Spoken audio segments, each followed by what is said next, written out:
श्रीमन्महागणाधिपतये नमः। लक्ष्मीनारायणाभ्यां नमः। उमामहेश्वराभ्यां नमः। वाणीहिरण्यगर्भाभ्यां नमः। शचीपुरन्दराभ्यां नमः। मातापितृचरणकमलेभ्यो नमः। इष्टदेवताभ्यो नमः। कुलदेवताभ्यो नमः। ग्रामदेवताभ्यो नमः। स्थानदेवताभ्यो नमः। वास्तुदेवताभ्यो नमः। सर्वेभ्यो देवेभ्यो नमः। सर्वेभ्यो ब्राह्मणेभ्यो नमः। श्रीगुरुचरणकमलेभ्यो नमः। ओम सिद्धिबुद्धिसहिताय श्रीमन्महागणाधिपतये नमः। श्री रामचंद्र जी के दर्शन की लालसा और उत्साह के कारण रात्रि में किसी को भी नींद ही नहीं आई। राजद्वार पर मंत्रियों और सेवकों की भीड़ लगी है कि द्वार भीड़ सेवक सचिव कहीं उदित रवि देख, जागे हुआ जहुन अवधपति कारनु कवनु विषेक। वे सब सूर्य को उदय हुआ देखकर कह रहे हैं कि ऐसा कौन सा विशेष कारण है कि अवधपति श्री दशरथ जी महाराज अभी तक नहीं जागे। राजा नित्य ही रात के पिछले पहर जागा करते थे, किंतु आज हमें बड़ा आश्चर्य हो रहा है। इसलिए जाहु सुमंत्र जगावहु जाई, कीजिए काजुर जाय सुपाई। हे सुमंत्र जाओ और जाकर राजा जी को जगाओ, और राजा जी की आज्ञा पाकर हम सब अपना काम करें। गए सुमंत्रु तब राउर माही, देखी भयावन जात डेराही। धाई खाई जनु जाई नहेरा, मानहु विपति विषाद बसेरा। तब सुमंत्र जी राजमहल में जाते हैं, पर महल को भयानक देखकर सुमंत्र जी भी वहां जाते हुए डर रहे हैं। मानो ऐसा लगता है कि दौड़कर काट खाएगा। जाने को तो छोड़िए, उसकी ओर देखा भी नहीं जाता। मानहु विपत्ति विषाद बसेरा, मानो विपत्ति और विषाद ने वहां पर डेरा डाल रखा हो, वहां पर जमकर बैठ गया हो। पूछे को न उतरु देई, गए जेहि भवन भूप कय केई। कही जय जीव बैठ सिरुनाई, देखी भूप गति गयौ सुखाई। सुमंत्र जी जब किसी से पूछते हैं तो सुमंत्र जी के पूछने पर कोई जवाब ही नहीं देता। तब सुमंत्र जी उस महल में गए जहां राजा दशरथ जी और रानी कैकेयी थी। पहुंचकर जय जीव कहकर सिर नवाकर वंदना करके सुमंत्र जी बैठे, और राजा की दशा को देखकर तो सुमंत्र जी सूख ही गए।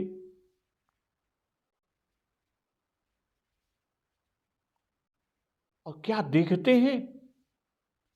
सोच विकल विवरण मही परेऊ, मानहु कमल मूल परिहरेऊ। सचिव सभीत सकई नहीं पूछी, बोली अशुभ भरी शुभ छूची। सुमंत्र जी ने देखा कि राजा सोच से व्याकुल है। राजा जी के चेहरे का रंग उड़ गया है, और राजा जी दशरथ जमीन पर ऐसे पड़े हैं मानो कमल जड़ छोड़कर, यानी जड़ से उखड़कर मुरझाया हुआ पड़ा हो। तो मंत्री सुमंत्र जी मारे डर के कुछ पूछ नहीं सके। तब अशुभ से भरी हुई और शुभ से विहीन कैकेयी बोलती है, पदीन राज ही नीद निसी, हे तु जान जगदीश, राम राम रटि भोर किय, कहि न मरमु महीसु। कैकेयी कहती है कि राजा को रात भर नींद नहीं आई, और उनके नींद ना आने का कारण उसका हेतु जगदीश्वर ही जाने। हेतु जान जगदीश। और इन्होंने राम राम रट कर सवेरा कर दिया। कैकेयी सुमंत्र जी से कह रही है, परंतु इसका भी भेद राजा कुछ भी नहीं बतलाते। तो आज का प्रसंग इसी के आगे कि रानी कैकेयी सुमंत्र जी से क्या कहती हैं। कह रही है कि अनहु राम ही बेगी बोलाई, समाचार तब पूछे हुआई। कि तुम जल्दी जाओ और राम को बुला कर लाओ, और तब आकर सारा समाचार पूछना। यहां पर रामचंद्र जी को बुलाने का हेतु, उसका कारण वह यह है कि राजा के सामने वनवास अंगीकार हो जाए, स्वीकार हो जाए, मुनिवेश बनाकर राम वन को चले जाएं। बेगी, आनहु राम ही बेगी। बेगी का मतलब क्योंकि तिलक की सब सामग्री तैयार है और तिलक का समय भी आ गया है। कहीं ऐसा ना हो कि तिलक कर दे, या इस तरह समझिए कि राजा को दुखी देखकर यहां से उठा ले जाए। और तब राजा के सामने राम को वनवास में कैसे करा सकूंगी। राजा अपनी ओर से वन जाने को नहीं कहेंगे, और यहां तो उनकी ओर से मैं ही कह दूंगी। तो अनेक विघ्नों का भय कैकेयी को है। इसी से वह सुमंत्र जी से राम जी को बुलाने में शीघ्रता कर रही है, और इसीलिए कहती है कि पहले शीघ्र बुला लाओ, तब आकर सारा समाचार पूछना। समाचार पूछने की कोई जल्दी नहीं है। यहां बेगी बुलाई और समाचार तब पूछे हुआई। महाराज को पीड़ा अधिक जान पड़ती है, देर हो जाने से न जाने क्या हो जाए, इससे राम जी को जल्दी बुला लाओ। ऊपर कि कहे न मरम महीसु, कैकेयी कि मैं उनकी प्राण प्रिया। सो जब मुझसे ही न कहा, तब तुमसे कैसे कहेंगे, कब कहेंगे। और राम राजा जी को प्राणों से भी अधिक प्रिय है, उनसे अवश्य बता देंगे। इसलिए उनको ही शीघ्र ले आओ। आनहु बेगी बोलाई, तुम भी साथ आना, केवल राम को ही न भेज देना। इसको कहने के पीछे कैकेयी का आशय यह है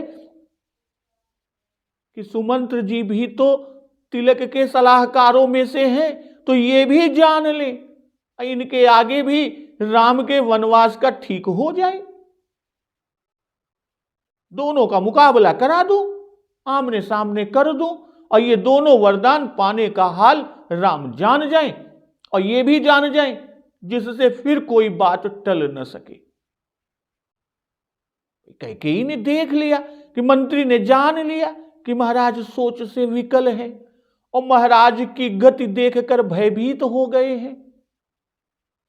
सुमंत्र कारण पूछना चाहते हैं, किंतु पूछने का साहस नहीं हो रहा है। और कहीं यदि साहस करके पूछ बैठे और महाराज जी यथार्थ बात, सही वास्तविक बात सुमंत्र जी से कह न दे, क्योंकि कैकेयी चाहती है कि यदि बात खुले तो राम जी के सामने खुले। राम जी के सामने खुलने पर वे निश्चय ही वन को चले जाएंगे। इसलिए जो कहती है उसका आशय ही यही है कि राजा को ऐसी चिंता है कि रात को नींद ना आई, और वह इस प्रकार की चिंता है कि मुझसे भी कहना नहीं चाहते, तो दूसरे से क्यों कहने लगे। उनके बार बार राम नाम के उच्चारण से यह मालूम होता है कि वह राम विषयक चिंता है, राम के ही विषय में कोई चिंता है, पर यह बतलाते नहीं। तो मालूम होता है कि राम जी से ही वो कहेंगे, सो राम को शीघ्र बुला लाओ, और पीछे हाल चाल पूछना उन्हीं के सामने राजा जी कहेंगे। इतना सुनकर चले सुमंत्रु राय रुख जानी, लखी कुचाल कीन्ह कचुरानी। तो राजा जी का भी रुख जानकर सुमंत्र जी चले। राय रुख जानी, सुमंत्र जी ताड़ गए कि रानी ने कुछ कुचाल किया है। लखी कुचाल कीन्ह कछुरानी। सुमंत्र जी की दशा, सोच विकल मग पर न पाऊ, राम ही बोल कहीं काराऊ। सुमंत्र सोच से व्याकुल हो गए हैं, रास्ते में पैर नहीं पड़ता, उनके पैर डगमगा रहे हैं, और सोचते हैं कि राम को बुलाकर राजा क्या कहेंगे। उर्धरी धीरज गए दुआरे, पूछे ही सकल देखी मनु मारे। हृदय में धीरज रखकर सुमंत्र जी द्वार पर गए, और सब लोग उन्हें उदास देखकर पूछने लगते हैं। समाधान करी सो सब ही का, गयऊ जहां दिन कर कुल टीका। सबके संदेह का निवारण सुमंत्र जी करके और वहां पर गए जहां सूर्य कुल के तिलक श्री रघुनाथ जी थे। कैकेयी ने जब सुमंत्र जी से सारी चीजें कही और राम जी को शीघ्र बुलाने के लिए कहा, तो सुमंत्र जी कि चले सुमंत्रु राय रुख जानी, लखी कुचाल कीन्ह कचुरानी। भाई अयोध्या में बहुत कुछ कार्य रुख देखकर होता है। जो स्वामी के मन में अपना मन लगाए रहते हैं वे ही रुख को समझ सकते हैं। जैसा उल्लेख कि जगवत रहत मन ही मन दीन है, और जो प्रेमी है वो रुख देखते हैं, और जो भयभीत होते हैं या भयभीत हैं वे भ्रिकुटी देखते हैं कि लोकप करहि प्रीति रुख राखे।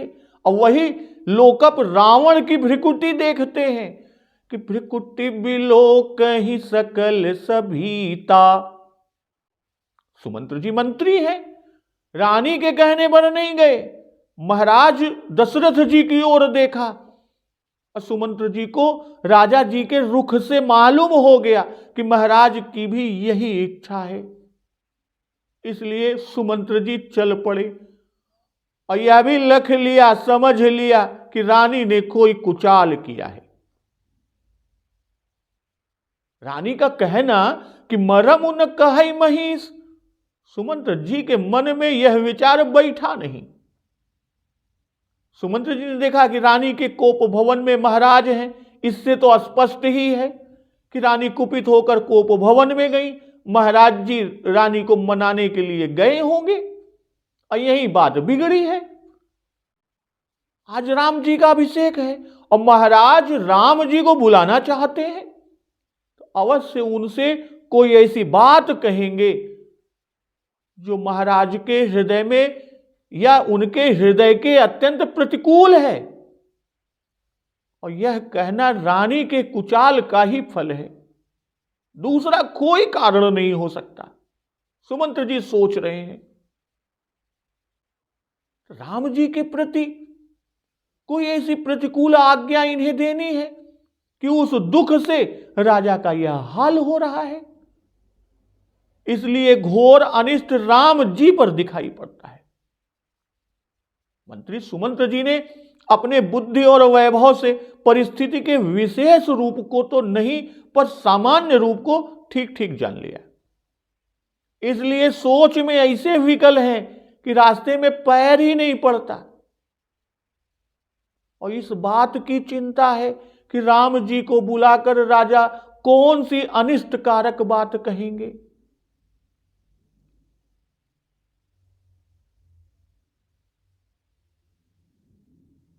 अब यहां सुमंत्र जी सोच रहे कि उस विशेष बात का पता लग जाए तो मंत्री कोई उचित कार्यवाही करे, नहीं तो सामान्य संदेश हर की भांति राम जी को बुलाना ही कर्तव्य रह गया। राय रुख जानी, यद्यपि राजा व्याकुल है फिर भी सुमंत्र जी उनका रुख जान गए। कारण कि सुमंत्र जी सदा राजा का रुख देखते रहते थे। वे यह भी समझ गए कि रानी ने कुछ कुचाल किया है, पर क्या कुचाल किया है यह न समझ पाए। सुमंत्र जी यह न जान पाए कि राम को बुलाकर वन भेज देगी। कहने का तात्पर्य कि यदि ये जान पाते तो कदापि राम जी को लाकर कैकेयी का सामना न कराते, अपने काबू भर और सारे उपाय वो करते। तो ऐसा जान पड़ता है कि जब रानी ने राम जी को शीघ्र बुला लाने को कहा तब सुमंत्र जी ने राजा की ओर देखा और उस समय राजा ने कुछ चेष्टा की जिससे यह जान पड़ा कि इसमें राजा जी की भी मर्जी है कि बुला लावे। अब वाल्मीकि जी लिखते हैं कि कैकेयी के कहने पर शीघ्र जाकर बुला लाओ, कुछ इसमें विचार न करो। उन्होंने यही कहा कि मैं बिना राजा की आज्ञा के कैसे जा सकता हूं। अश्रुत्वा राजवचनम कथम गच्छामि भामिनी। यह सुनकर राजा ने कहा कि श्री रामचंद्र जी को शीघ्र ले आओ, मैं मनोहर मूर्ति राम जी को देखना चाहता हूं। सुमंत्र रामम द्रक्ष्यामि शीघ्र मानय सुंदरम। पर मानस के दशरथ जी अपने मुख से कुछ नहीं कह रहे। कैकेयी ने शीघ्र बुला लाने को कहा था, इससे सुमंत्र जी को चिंता हो गई कि क्या बात है।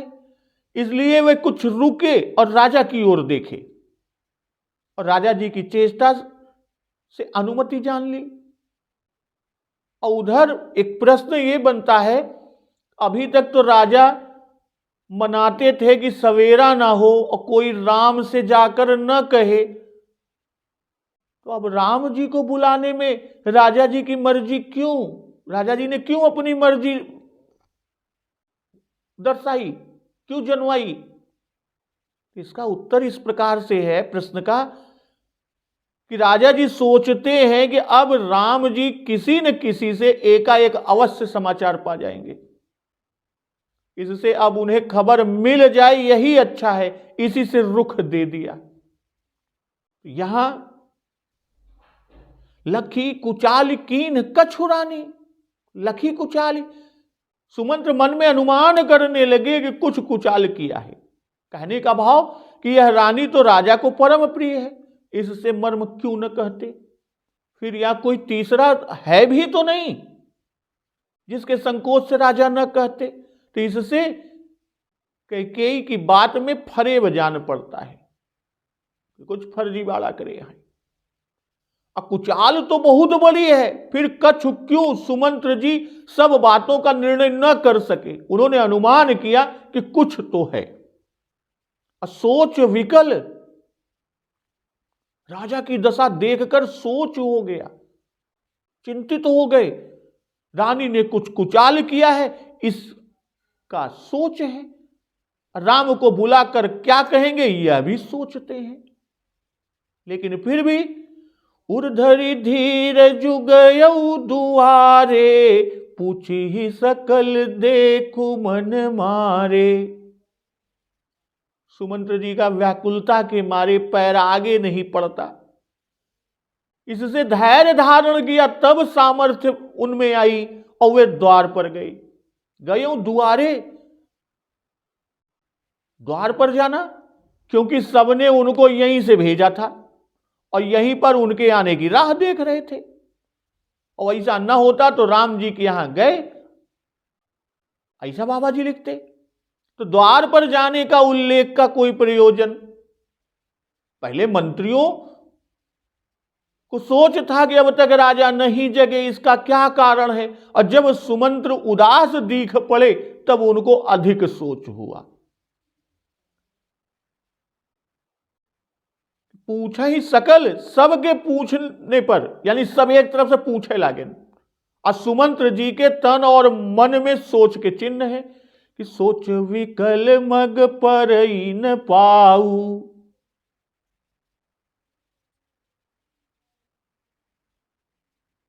यह तन का चिन्ह है।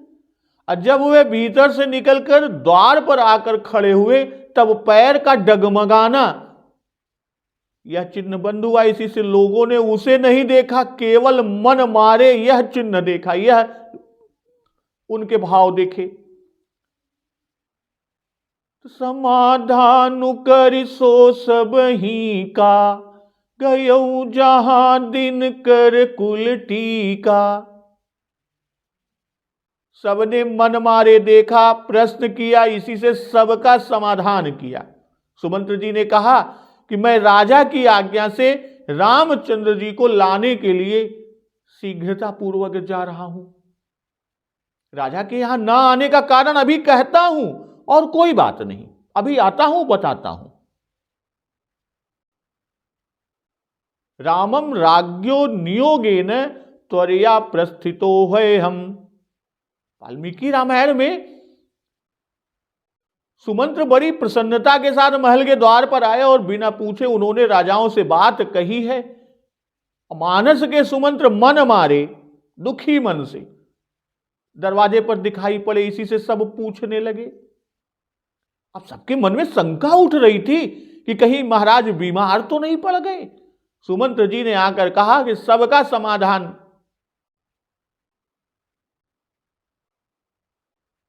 ऐसी कोई बात नहीं है, महाराज ने राम जी को बुलाया है और मंत्री के कहने से सबका समाधान भी हो गया। संभव है कि अभिषेक के पहले कुछ राजा रामचंद्र जी को शिक्षा देना चाहते हो और तत्पश्चात सुमंत्र जी राम जी के पास जा रहे हैं।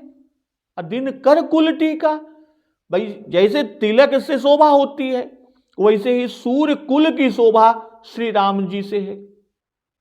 यह कुल तो स्वयं ही शोभित है, सो इस कुल को भी श्री राम जी शोभित करने वाले हैं।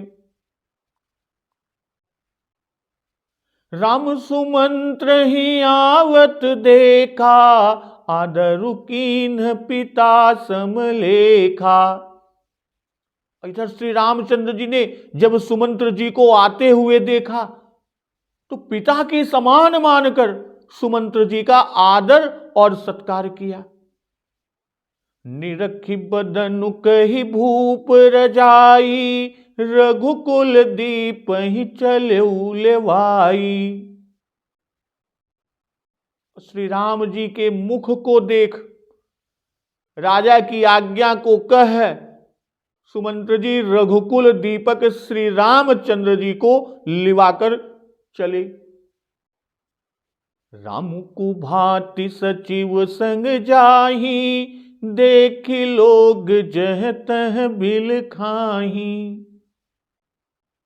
और श्री रामचंद्र जी मंत्री के साथ बुरी तरह से जा रहे हैं दौड़े हुए, और यह देख लोग जहां तहां दुखी हो रहे हैं। राम सुमंत्र ही आवत देखा, आदर कीन्ह पिता समलेखा। यानी जैसे ही वो पहले पहल दिखाई पड़े सुमंत्र जी, वहीं पर प्रभु श्री रामचंद्र जी चल कर गए और उनसे मिले और पिता के समान सम्मान किया। निरखी बदनु कही भूप रजाई, रघुकुल दीप ही चले लेवाई।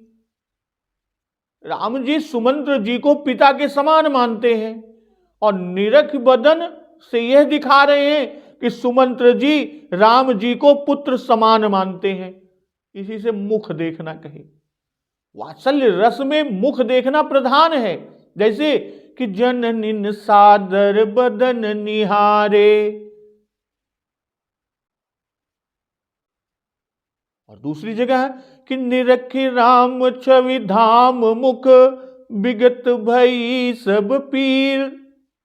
तो इस रस में पुत्र भाव होता है, मुख देखकर आज्ञा सुनाई। भाई सुमंत जी बैठे नहीं क्योंकि उन्हें शीघ्र बुला लाने की आज्ञा थी, अब मुख की चेष्टा देखकर तब आज्ञा को सुनाया। मुख देखा कि यदि इनको कुछ मालूम होगा तो चेष्टा से विदित हो जाएगा कि राम को उस प्रसंग यानी रानी और राजा दशरथ जी के बीच जो वरदान का मांगना और राजा की स्थिति का होना वह प्रसंग इन्हें मालूम होगा, तो राम जी की चेष्टा से, वो मुख की चेष्टा से पता लग जाएगा। और यह देखकर जब सुमंत जी समझ गए कि राम जी को नहीं मालूम है, रघुकुल दीप ही, भाई राजा का शोक रूपी तम निवारण करने चले हैं। इसलिए बाबा गोस्वामी तुलसीदास जी रघुकुल दीप ही, रघुकुल का दीपक कहे। भानु क्यों न कहा? क्योंकि संपूर्ण शोक को नहीं दूर करेंगे, दर्शन से कुछ प्रसन्नता होगी, और दूसरे सूर्य स्वतः उदित होते हैं और दीपक दूसरे के यत्न से प्रकाश करता है। तो वैसे यहां श्री राम जी स्वतः नहीं गए, सुमंत्र जी लिवा कर गए, उनके लिवा के जाने पर गए। और दीपक के चले जाने से अंधेरा हो जाता है, वैसे ही राम वन गमन से रघुकुल में अंधेरा छा जाएगा। सुमंत जी ने तो इतना ही अनुमान किया कि रानी ने कुछ कुचाल किया, पर क्या कुचाल किया और उसका परिणाम क्या होगा, यह सब अंधकार में है। तो यहां दीप कहकर बाबा गोस्वामी तुलसीदास जी बता रहे हैं कि जब उस भवन में दीपक का प्रकाश पहुंचेगा, प्रभु श्री रामचंद्र जी पहुंचेंगे, तब सब कुछ प्रकाश में आ जाएगा। गीता और मानस में ज्ञान को दीपक कहा गया है, ज्ञान दीपेन भास्वता। राम कुभाति सचिव संग जाही, देखी लोग जह तह बिल खाही। कुभाति अर्थात पैदल हैं, वेश बिल्कुल सीधा सादा है, आभूषण वस्त्र कोई श्रृंगार नहीं है, बिल खाही यानी दुखी होते हैं। आज तो इन्हें सवारी पर श्रृंगार सहित जाना चाहिए था, सो पैदल जा रहे हैं, तो कुछ अनर्थ अवश्य हुआ है। वाल्मीकि रामायण के ये वचन कि इस समय वंदी सूत मागध मंगल वचनों से स्तुति करते हुए साथ नहीं है।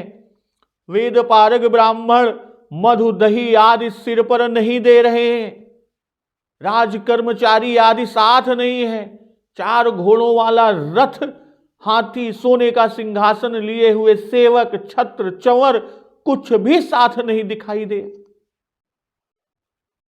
जैसे सदा पिताजी के पास प्रसन्नता से जाते थे वैसे नहीं जा रहे। चिंता 2 बातों की थी। एक की राजा नित्य 4 बजे उठते थे, सो आज 8 बज गया, अभी तक नहीं उठे। और दूसरी चिंता कि राजा को किस बात का कष्ट है जो हमको बुला रहे हैं। इसलिए उदास भाव से रामचंद्र जी जा रहे हैं। असचिव संग जाही, आज सवारी पर श्री राम जी श्रृंगार युक्त आगे चलते, पीछे पीछे सब मंत्री आदि चलते, किंतु यहां ऐसा ना होकर राम जी पैदल हैं और मंत्री आगे हैं। तो जाई दीख रघुवंश मणि, नरपति निपट कुसाज, सहमि पर उलख सिंघिनी, मनहु वृद्ध गजराजु।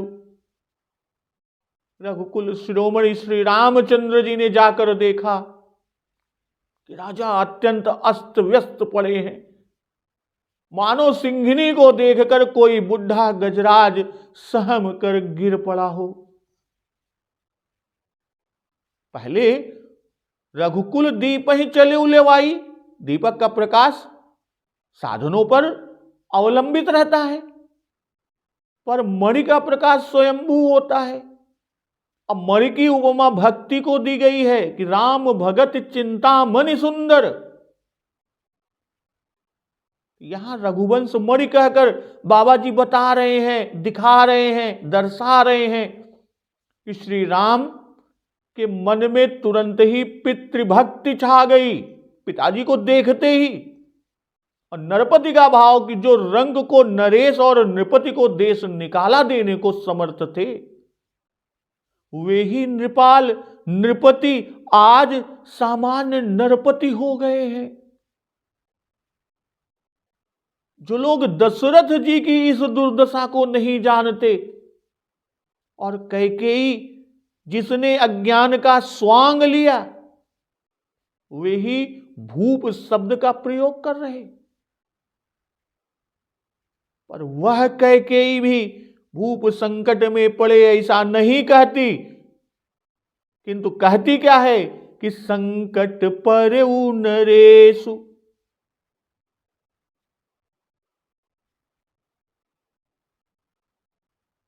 प्रभु श्री रामचंद्र जी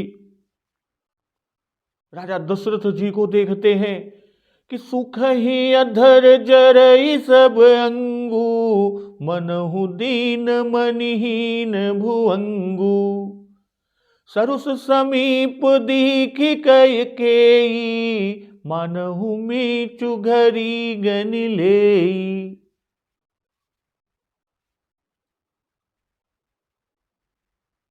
अब आगे जब देखते हैं प्रभु श्री रामचंद्र जी कि राजा के ओठ सूख रहे हैं, सारा शरीर जल रहा है, मानो मणि रहित होने से सर्प दीन और दुखी हो रहा है।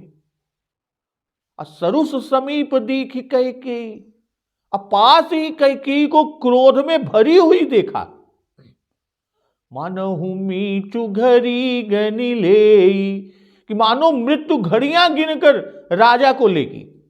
कहने का भाव कि मूर्तिमान मृत्यु ही राजा के मरने की घड़ियां गिन रही हैं कि कब समय पूरा हो और मैं राजा के प्राण हर लूं।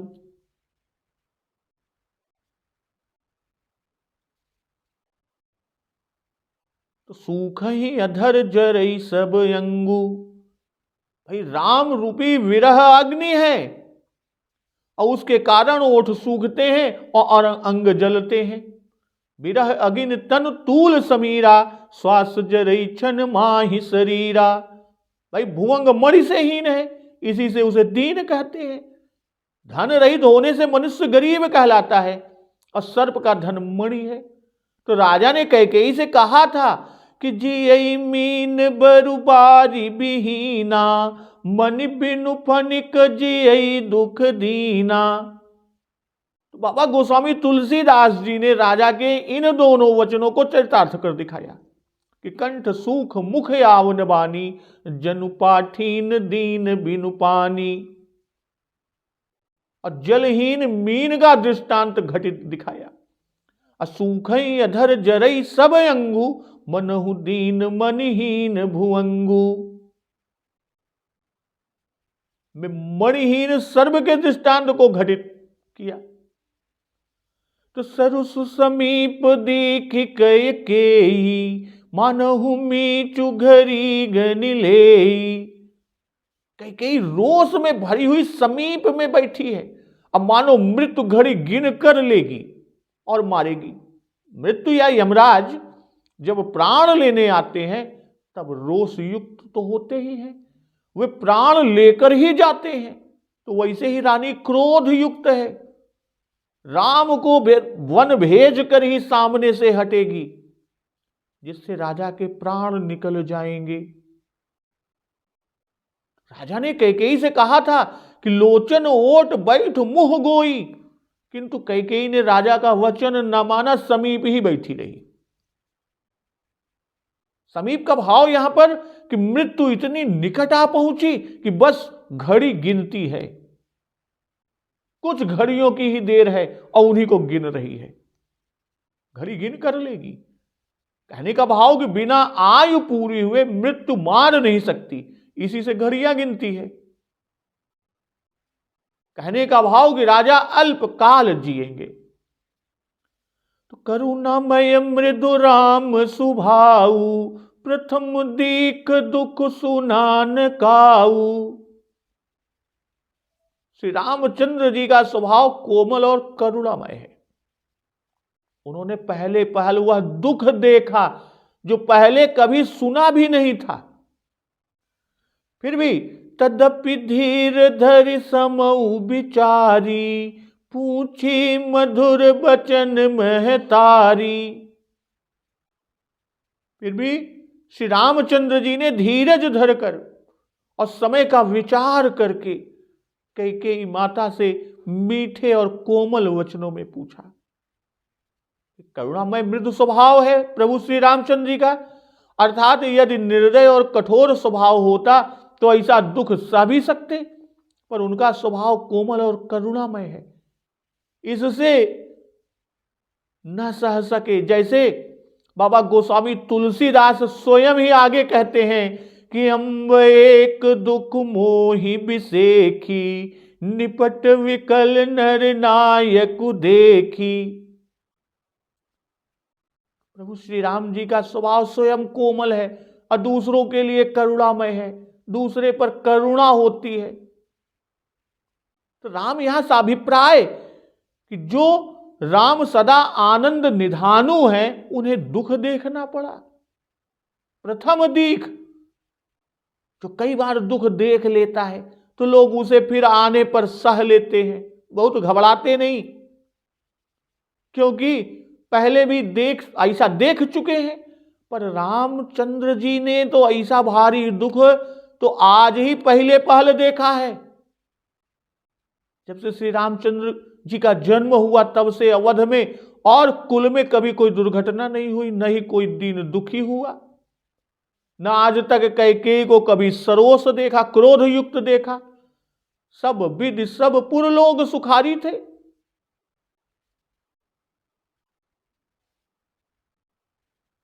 और श्री अवध में प्रभु श्री रामचंद्र जी के जन्म से कोई दुख रह ही नहीं गया था। असुना न काऊ, ऐसा दुख कभी सुनने में भी नहीं आया था।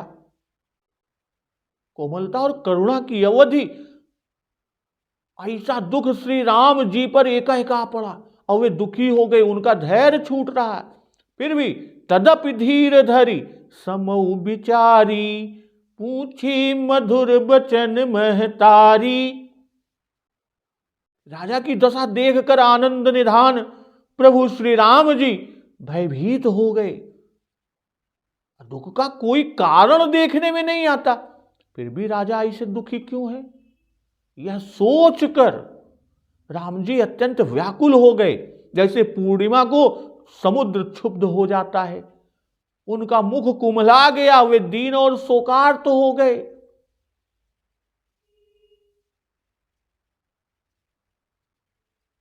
अधीर होने का कारण एक यह भी था कि राजा जी सदा राम जी को देखते ही बड़े प्रसन्न होते थे, पर आज उनको दुख हो रहा है। भगवान अपने भक्त का दुख देखकर अत्यंत दुखी हो जाते हैं। जटायु जी का दुख देखकर तो प्रभु श्री राम जी ऐसे दुखी हो गए कि बोल भी ना सके। इसी कारण दशरथ जी का दुख देखकर अतिशय दुखी हुए। तदपि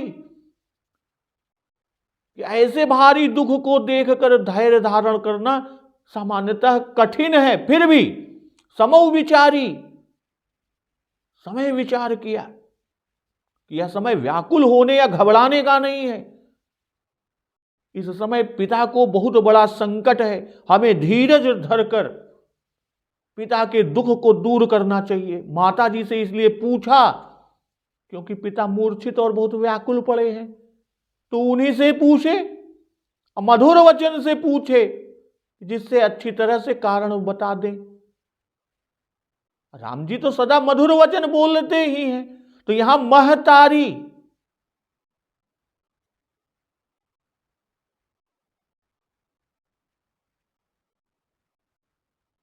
पूछी मधुर वचन महतारी। तो महतारी शब्द का एक बड़ा चमत्कार और भी है, जो इसका परिच्छेद महत धन अरि। इस तरह करने पर प्रकट होता है, अर्थात जो राजा की शत्रु है उस माता से पूछा। मोहि कहु मातु तात दुख कारण, करिय जतन जेहि होई निवारण। हे माता, पिता के दुख का कारण मुझसे कहो, जिससे यत्न किया जाए, कुछ प्रयत्न किया जाए और राजा जी का वह दुख दूर हो जाए। सुनहु राम सब कारण एहु, राजहि तुम पर बहुत स्नेहु। तब कैकेयी बोलती है कि हे राम सुनो, सब कारण यही है कि राजा तुम पर बहुत प्रेम करते हैं, या राजा का तुम पर बहुत प्रेम है। दिन कहे निमोहि दुई बरदाना, मांगे जो कछु मोहि सुहाना। राजा जी ने मुझे 2 वरदान देने को कहा, अब मुझे जो कुछ अच्छा लगा मैंने वही मांगा। सो सुनि भयउ भूप उर सोचू, छाड़ी न सकहि तुम्हार संकोचू। और उसे सुनकर राजा के हृदय में बड़ा सोच हुआ, शोक हुआ, क्योंकि वे तुम्हारा संकोच नहीं छोड़ सकते। प्रभु श्री राम जी माता कैकेयी से कहते हैं कि मोहि कहु मातु तात दुख कारण। तो मोहि कहु यह है कि किसी से नहीं कहा गया, यहां तक कि मंत्री से भी नहीं कहा गया, तो उसे मुझसे तो कहो। महाराज के कहने के जी ने कहने के लिए बुलाया था। सो वह तो अति विकल मूर्छित प्राय है, इसलिए मैं तुम्हारा पुत्र हूं, तुम मुझसे तो कहो। भाई मैं बुलाया गया अवश्य यह समझकर कि दुख निवारण मेरे वश की बात है। राम जी आते ही एक दृष्टि में परिस्थिति से परिचित हो गए, जान गए। महाराज को अति विकल और रानी कैकेयी को अति क्रुद्ध जब देखे, इसलिए समझ लिया कि रानी भली भांति भेद से परिचित है और इस दुख में इनका हाथ है। तो कह रहे हैं कि यदि महाराज कहने में असमर्थ हैं तो तुम तो बतलाओ कि महाराज के इस दुख का कारण क्या है। मुझसे कह, मैं दुख निवारण करने का यत्न करूंगा। पिता के लिए अग्नि में प्रवेश कर सकता हूं, इसलिए मुझसे कहना तो चाहिए।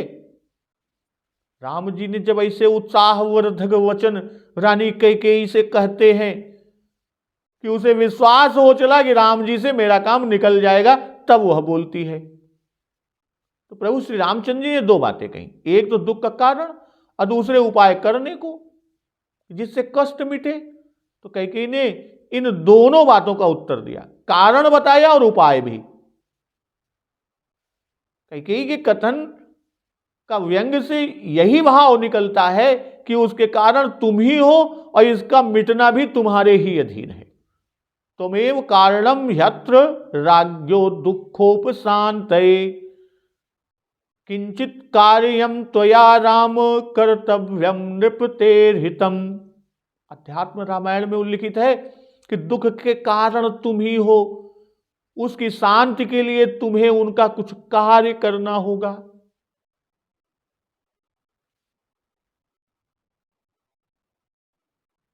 अब यहां पर कि सुनहु राम सब कारण एहू, राजहि तुम पर बहुत स्नेहू। कि स्नेह ही दुख का कारण है। सब कारण अर्थात दुख के अनेक कारण बताए। हमें वर देने को कहा, हमने वर मांगा जिसे सुनकर दुख हुआ। दूसरा, तुम्हारा संकोच नहीं छोड़ सकते, यह दुख का कारण है। अपना वचन और स्नेह नहीं छोड़ सकते, यह दुख का कारण है। और सबका कारण स्नेह है। स्नेह से वर दिया, सुनकर दुख हुआ, सो भी स्नेह से। तुम्हारा संकोच नहीं छोड़ते, सो भी स्नेह से। वचन सुनकर संकट में पड़े हुए हैं, वह भी स्नेह से।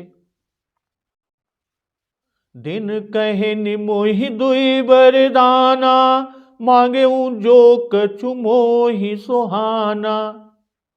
उन्होंने अपनी ओर से 2 वर देने को मुझसे कहा और मैंने मांग लिया। मोहि सुहाना, दूसरे को चाहे वह सुहाए चाहे न सुहाए, पर हमको तो वही सुहाए। यह लिए निकम्मे और अप्रिय बुरे वर मांगे हैं, जो कि आगे स्पष्ट कि सो सुन भयो भूप उर सोचू, कि उसकी सफलता तुम्हारे अधीन है, पर राजा को तुमसे कहने में संकोच है। अपनी ओर से उनके वचनों को सत्य करके ही उनकी रक्षा कर सकोगे। राजा जी कहेंगे नहीं, ऐसा अध्यात्म रामायण में उल्लिखित है। अच्छा निन्न सकहि तुम्हारे संकोचू, तुम्हारे संकोच से वे तुमको वन जाने को नहीं कहते, इससे तुमको उचित है कि राजा के वचन को सत्य करो। सबको कहने का जो भाव है कि तुम उनके प्रिय हो, तुमसे अप्रिय कहने का मुंह नहीं होता, तुम्हारे डर से वे नहीं कहते। अब वाल्मीकि रामायण में उल्लिखित है कि जो वर मैंने मांगा है उसके लिए तुम्हें कुछ करना होगा। और वो क्यों? जो वर मांगा उसके लिए उन्हें तुम्हारा स्नेहशील संकोच छोड़ना पड़ेगा, और जो वे करना नहीं चाहते।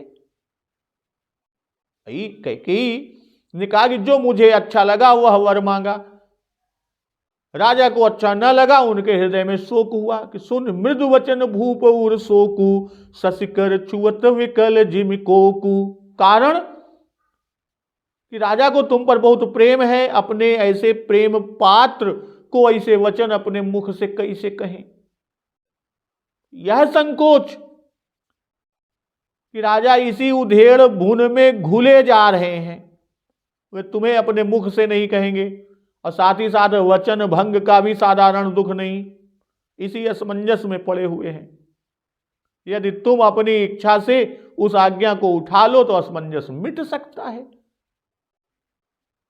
अभी तक कैकेयी ने बात को नहीं खोला, उसका आभास मात्र दे रही है, और कहती है कि सुत सने हुइत बचनूत, संकट पर नरेश, सकहु तो आय सुधरहु सिर, मेटहु कठिन कलेश। एक ओर तो पुत्र का स्नेह है और दूसरी ओर वचन। यह समझकर असमंजस से संकट में राजा जी पड़े हैं। आज्ञा अगर सिरोधार्य कर सकते हो तो आज्ञा सिर पर धारण करो और उनके इस कठिन क्लेश को मिटाओ। भक्तजन, अब इसके आगे कैकेयी क्या कहती है, प्रभु श्री राम जी को वो कैसे वरदान को बताती है, तो उस प्रसंग का श्रवण अमृत रसपान हम लोग अगले दिवस की कथा में श्रवणामृत पान करेंगे। तो एक बार जोर से बोलिए, सियावर रामचंद्र की जय, पवन सुत हनुमान की जय, जगत जननी मां जगदम्बा की जय, गुरुदेव भगवान की जय, उमापति महादेव की जय। जय श्री राम।